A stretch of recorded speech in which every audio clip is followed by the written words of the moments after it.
So the big question out there is, how in the world do I price my homes?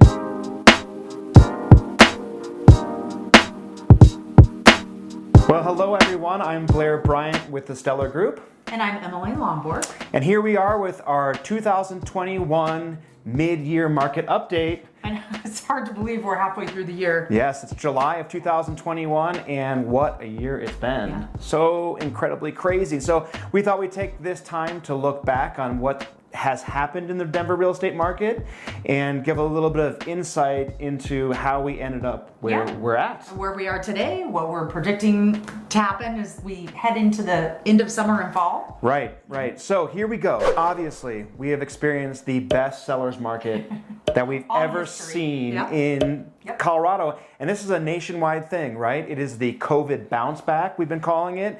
And it has to do with low interest rates and really, really low inventory. Right? Absolutely. So, Emily, what I wanted to look at today was a little bit of a look back at what prices used to be and now what they are, because I've been telling most of my clients that it seems like every single neighborhood has jumped into a new price point.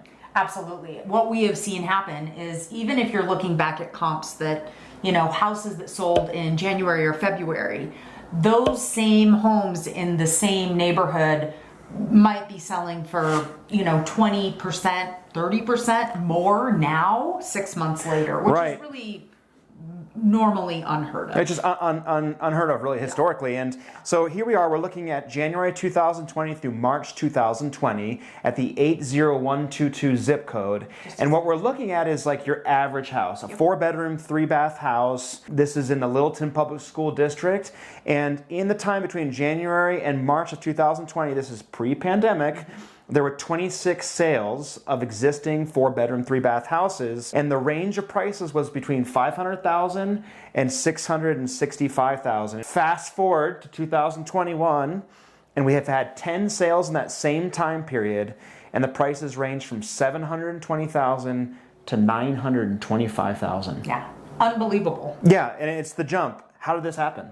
Well, as we've talked about month over month, over the last 6 months, over the last year really, in these market updates, is really, really low inventory and a lot of buyer demand. The buyers have still been out there despite the pandemic. The buyers were still out there. They were still shopping. They were still wanting homes. Sellers really hunkered down. A lot of people didn't want to sell. They were staying home. They were, not wanting people in and out of their house, etc., which led to the record, as we've talked about over and over, lowest inventory ever on record. Right. And when you have that with the low interest rates, because trying to keep the economy going, trying to keep the market going, it's causing a frenzy. Right. There's just so many buyers out there, and they're not just Colorado buyers, right? Yeah. We're seeing this migration into Colorado from California, from the East Coast, from Texas. I mean, we're seeing that migration to Colorado because of our incredible environment here. As it turns out, the pandemic brought even more out-of-staters to the Front Range.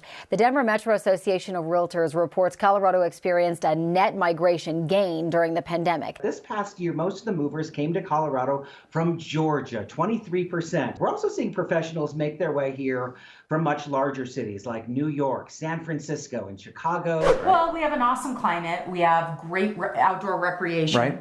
People in the Denver metro area can head up to the mountains on the weekends. I know we do that a couple times a month. We have a great economy. We have a lot of business and commerce. We have great sports teams. I mean, there's a lot of things that are pulling people, I think, through... Did you say great sports teams? Great sports teams.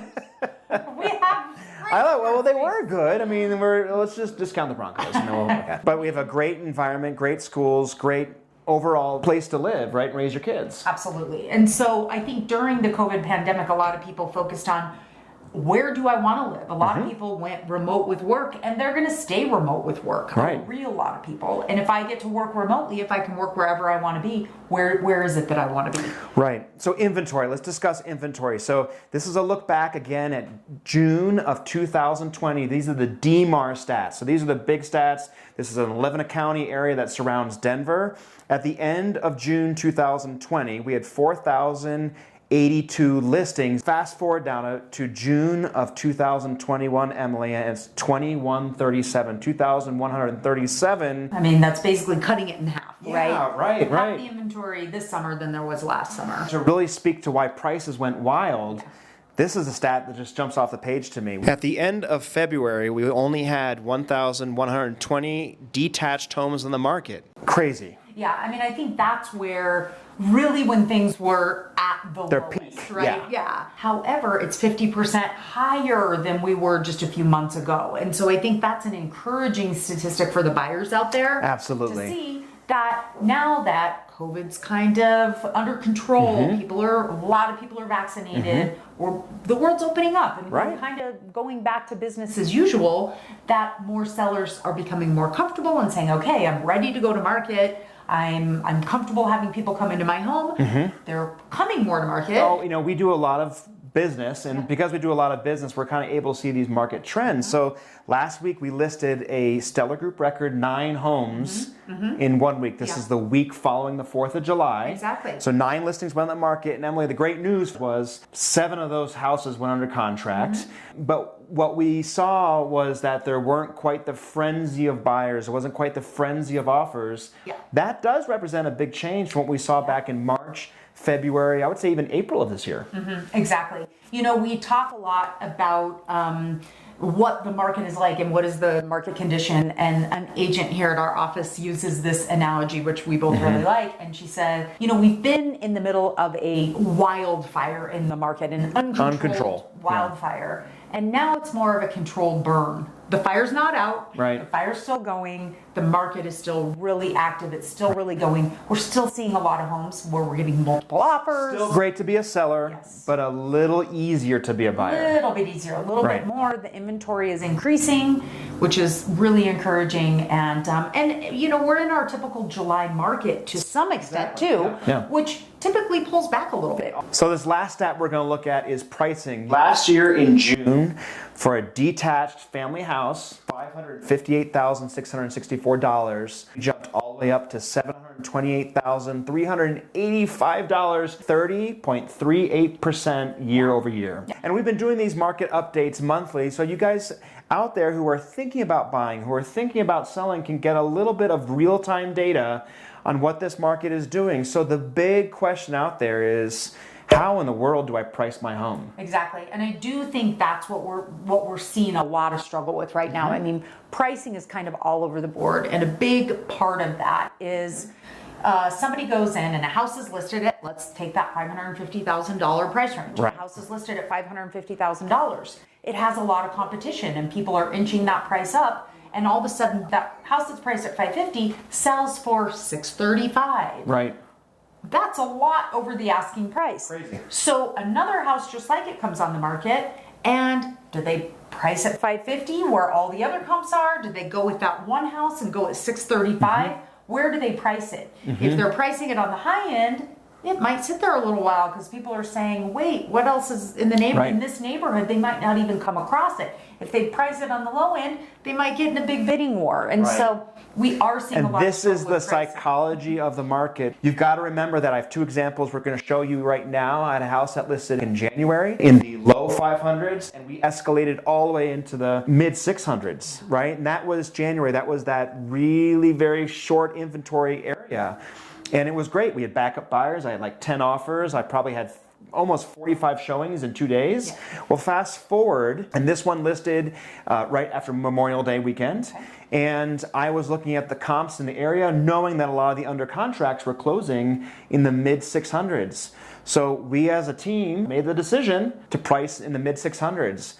That first day on the market, you know how many showings I had? 2 showings.